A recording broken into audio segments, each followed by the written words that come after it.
Hi guys. आज हम लोग मुग़ल साम्राज्य के सम्राट भावी राजा बाबर के बारे में बात करेंगे। पहले ही बता देता हूँ कि मैं क्या क्या बताऊँगा। उनका जन्म कब हुआ, उन्होंने कौन कौन सी युद्धें जीती, उनके कितने बच्चे थे, उन्होंने अपने लाइफ में क्या क्या किया, सारा कुछ उनका फुल हिस्ट्री में बताऊँगा। चलिए स्टार्ट करते हैं। ये थे हमारे राजा बाबर।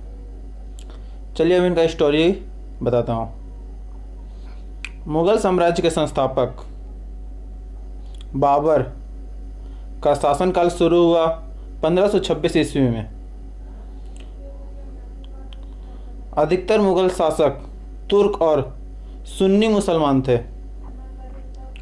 मुग़ल शासन 17वीं शताब्दी के आखिर में और 18वीं शताब्दी के शुरुआत में तक चला। 19वीं शताब्दी के मध्य में समाप्त हो गया। चलिए अब जानते हैं राजा बाबर के बारे में। उनका शासन, राजा बाबर का शासन 1526 ईस्वी से लेकर के 1530 ईस्वी तक चला। 24 फरवरी 1483 ईस्वी को फरगना में जहरुद्दीन मोहम्मद का जन्म हुआ। बाबर ने अपने पिता की ओर से तैमूर का 5वां एवं माता की ओर से चंगेर खान का 14वां वंशज था। बाबर के पिता उमर शेख मिर्ज़ा फरगना नाम के छोटे से राज्य के शासक थे। बाबर के पिता कौन थे? उमर शेख, जो फरगना के एक छोटे से राज्य के शासक थे। क्वेश्चन आ सकता है। बाबर फरगना की गद्दी में 8 जून 1494 ईस्वी में बैठे। बाबर ने 1507 ईस्वी में बादशाह की उपाधि धारण की, जिसे अब तक किसी तैमूर शासन ने धारण नहीं की है। बाबर की मातृभाषा चंगताई थी, लेकिन फारसी में बाबर की महारत हासिल थी। उसने चंगताई में बाबरनामा के नाम से अपनी जीवन लेखा लिखी। Sorry guys. 1526 ईस्वी में पानीपत का प्रथम युद्ध में दिल्ली सल्तनत ने अंतिम वंश लोधी वंश का सुल्तान इब्राहिम लोधी की पराजय के साथ ही भारत में मुगल वंश की स्थापना हुई थी। इस वंश के संस्थापक जहरुद्दीन मोहम्मद बाबर थे। केवल 22 साल की उम्र में काबुल का अधिकार पर अफगानिस्तान में राज्य को कायम किया। बाबर ने भारत के 5 बार अतिक्रमण किया। मतलब बाबर ने भारत पर 5 बार आक्रमण किया है। बाबर को भारत पर आक्रमण करने का नियंत्रण पंजाब के शासक दौलत खान चंगेज, दौलत खान लोधी और मेवाड़ के शासन राणा सांगा ने दिया था। बाबर द्वारा लड़े गए प्रमुख युद्ध। पानीपत का प्रथम युद्ध 21 अप्रैल 1926 ईस्वी में हुआ, इब्राहिम लोधी और बाबर के बीच, जिसमें बाबर जीते थे। पानीपत का प्रथम युद्ध कब हुआ? 21 अप्रैल 1526 ईस्वी में। किसके किसके बीच हुआ था? इब्राहिम लोधी और बाबर के बीच, जिसमें बाबर की विजयी हुई थी। चलिए बाबर के बाद दूसरा युद्ध के बारे में जानते हैं। खानवा का युद्ध 17 मार्च 1527 ईस्वी में राणा सांगा और बाबर के बीच हुई थी। इसमें भी बाबर की जीत हुई। दूसरा युद्ध बाबर का कब हुआ था और कौन सा हुआ था? खानवा का युद्ध हुआ था 17 मार्च 1527 ईस्वी में। किसके किसके बीच हुआ था? राणा सांगा और बाबर के बीच। इसमें भी बाबर ही जीते थे। तीसरा युद्ध चंदेरी का युद्ध 19 मार्च 1528 ईस्वी में मैदनी राय और बाबर के बीच हुआ था। इसमें भी बाबर ही जीते थे। चंदेरी का युद्ध कब हुआ था?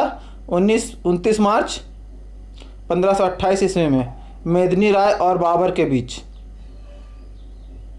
जिसमें बाबर ही जीते थे। चौथा युद्ध घाघरा का युद्ध 6 मई 1529 ईस्वी में अफगानों और बाबर के बीच हुआ था। इसमें भी बाबर ही जीते थे। घाघरा युद्ध कब हुआ था? 6 मई 1529 ईस्वी में अफगानों और बाबर के बीच, जिसमें बाबर की विजयी हुई थी। पानीपत का प्रथम युद्ध बाबर ने पहली बार तुगलमा युद्ध नीति का इस्तेमाल किया था।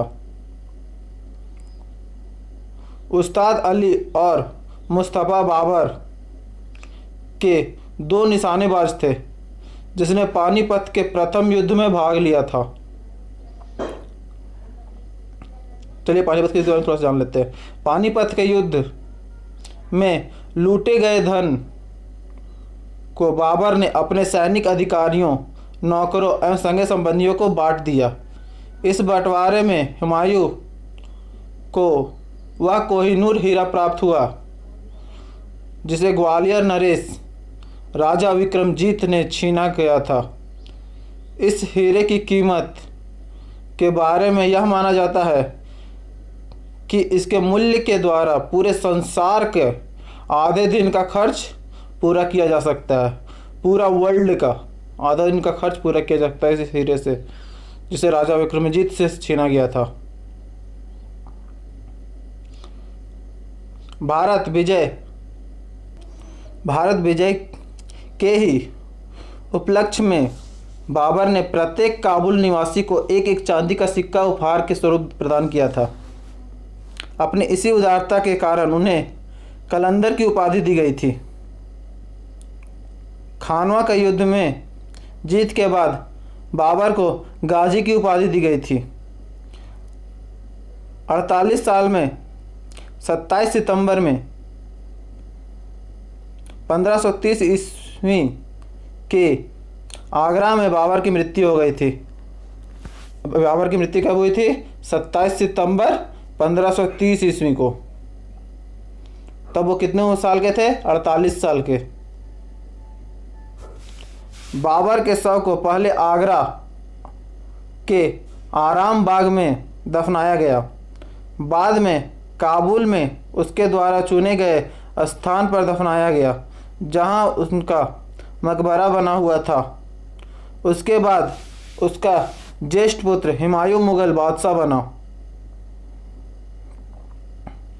बाबर ने अपनी आत्मकथा बाबरनामे की रचना की थी, जिसका अनुवाद बाद में अब्दुल रहीम खान खना ने किया।